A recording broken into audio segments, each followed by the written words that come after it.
The White House National Security Advisor is warning Russia will face, quote, severe economic consequences if it invades Ukraine. U.S. officials maintain Russia is preparing a pretext for a Ukrainian invasion that could take place as soon as this month. They are reporting Russia has pre-positioned a group of operatives to conduct a, quote, false flag operation in the eastern region of Ukraine. Intelligence officials estimate a military invasion could begin at any point between now and mid-February. Washington officials also report Russian authorities are launching a social media campaign to frame Ukraine as the aggressor. Moscow is dismissing U.S. officials' statements, calling them, quote, unfounded. Joining us now for more on this is CBS News intelligence and national security reporter Olivia Gazis. Olivia, great to see you. So the U.S. says there are severe economic consequences to come in response to an invasion. What would these consequences be? Sure, Tanya, it's great to be back with you. The economic consequences that Western officials have forecast haven't ever been explicitly spelled out. But what officials have said is that they would be widely coordinated between the U.S. and Europe, that they would really hurt, and that they would take effect immediately. One U.S. official describing it as having sanctions targets in place, ready to go as soon as the tanks cross the border.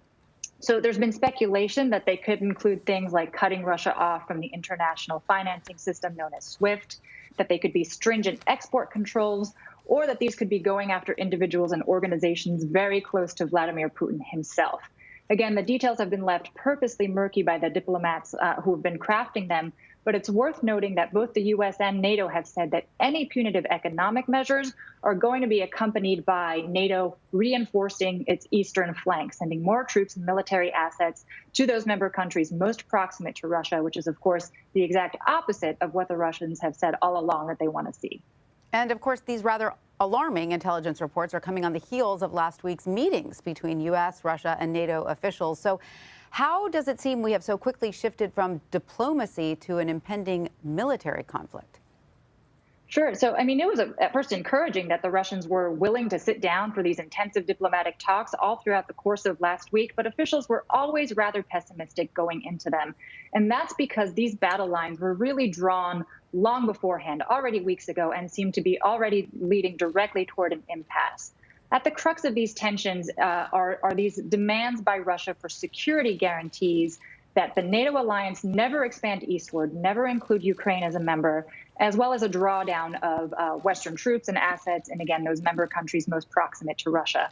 But for as long as Russia has made those demands, Western and NATO officials have said they're complete non-starters. They've said that only NATO is going to determine its future membership, and they've said that all countries have a sovereign right to determine what they want to do. And if they want to try to meet NATO criteria for membership, that's what they should do. What Western diplomats have offered instead is to engage with Russia on other areas of mutual security interests, including arms control, including things like military activities, being more transparent about military activities in Europe.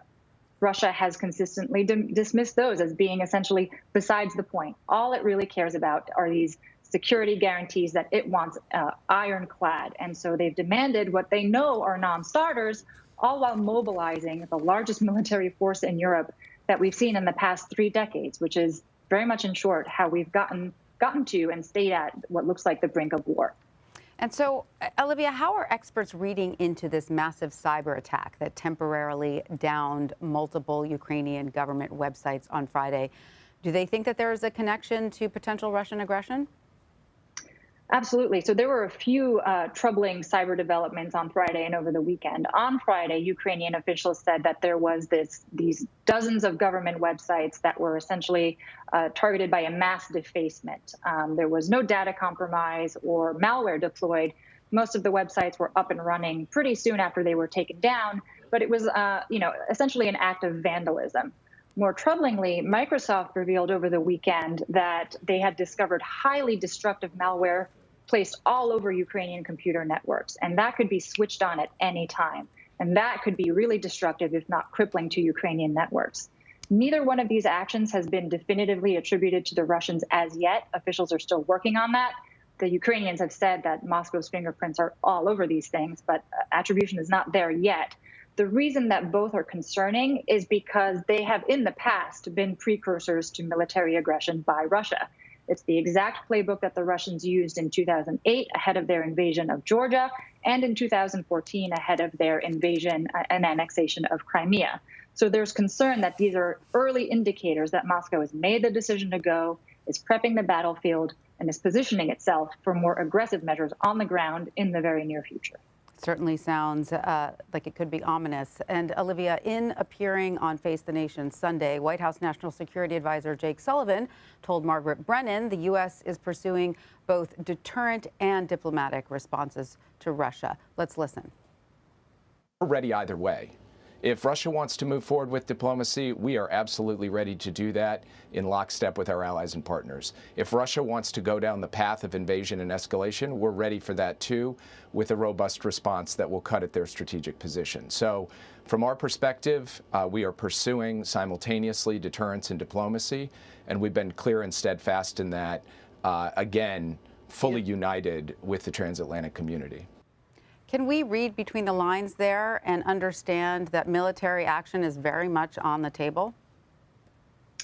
Well, so the view right now is that a military invasion by Russia, while not inevitable, is unfortunately looking more and more likely by the day.